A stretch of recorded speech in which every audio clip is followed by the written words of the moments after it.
Alessandro Piovesan, allora siamo qui al Teatro Toniolo per la festa di fine anno della Venezia Football Academy.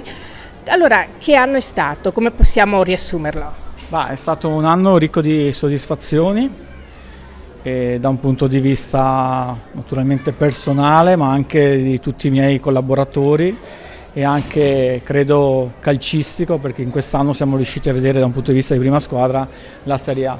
E in questi ultimi mesi si è ricreato veramente uno spirito all'interno della società con il nuovo responsabile del settore giovanile, con i dirigenti che sono qua di diversi anni, uno spirito veramente di grande unione, di grande collaborazione e di grande prospettiva.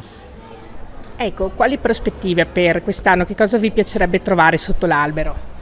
Ma io credo che la prima cosa che bisogna trovare è la serenità, la famiglia e i valori del Natale, che sono quelli dell'amicizia e della solidarietà, ed è quello che io mi occupo per lo più di questo all'interno dell'Academy, cioè dare un volto e un sorriso a tutti i bambini che magari non sono fortunati come i nostri talenti che militano nell'attività di base del Venezia. Ecco, quali sono invece le prospettive? Che cosa vi aspettate in concreto da questo nuovo anno per i ragazzi che seguite?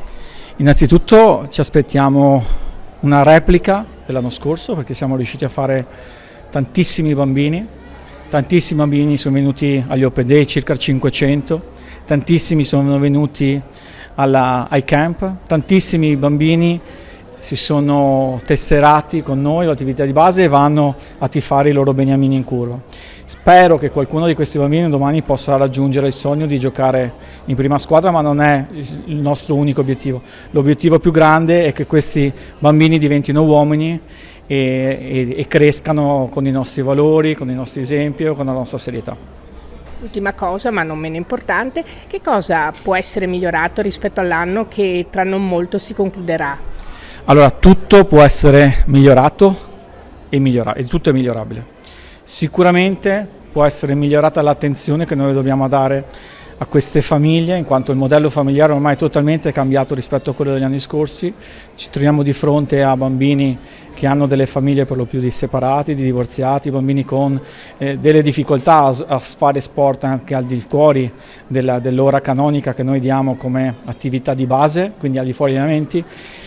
E quindi chiedo soprattutto a chi di competenza, quindi il sindaco, il prefetto, al questore alle scuole, di dare un'opportunità a questi ragazzi di poter veramente giocare, non solo a calcio, ma di poter giocare in sicurezza, che è quello che a noi preme.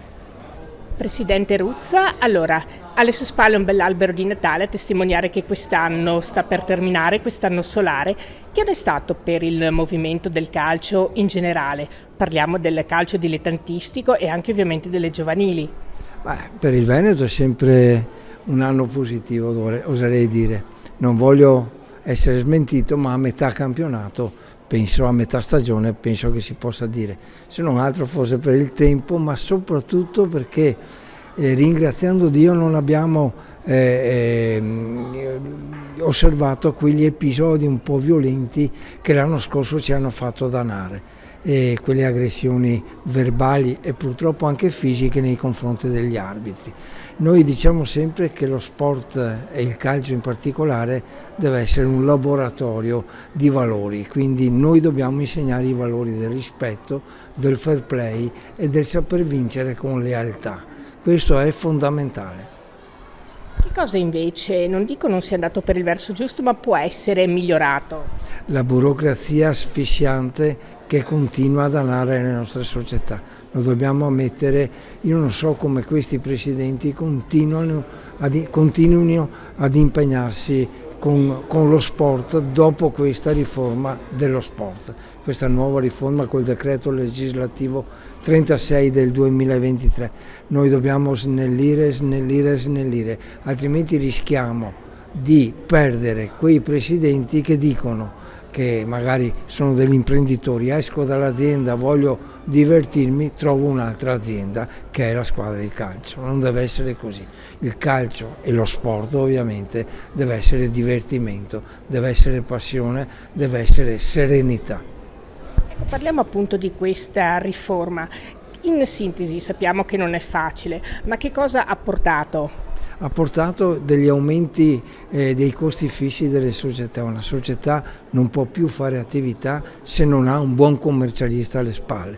Una volta dovevano prendere i centravanti, i difensori, i portieri, adesso devono prendere il commercialista, un bravo commercialista, e quindi questo non va bene. Una società deve essere una società sportiva e non deve essere un'azienda, come dicevo prima, nel modo più assoluto.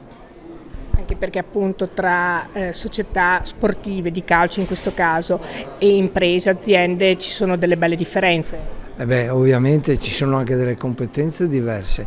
L'azienda assume delle persone che possono condurre l'azienda, la società sportiva assume della gente che deve fare dei gol per vincere la partita, insomma, per comportarsi bene in campionato. Ecco, c'è una notevole differenza.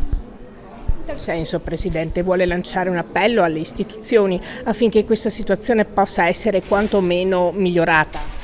Alle istituzioni sicuramente, alle istituzioni lancio due messaggi: uno, che ci diano una mano a migliorare questa legge anche se la vedo dura dopo tanto tempo; la seconda è di aiutare comunque sempre le società, perché le società sportive surrogano gli adempimenti che dovrebbero essere in capo ad altre istituzioni, perché l'insegnamento che danno le società, al di là dell'insegnamento tecnico, è fondamentale per la crescita di tanti ragazzi.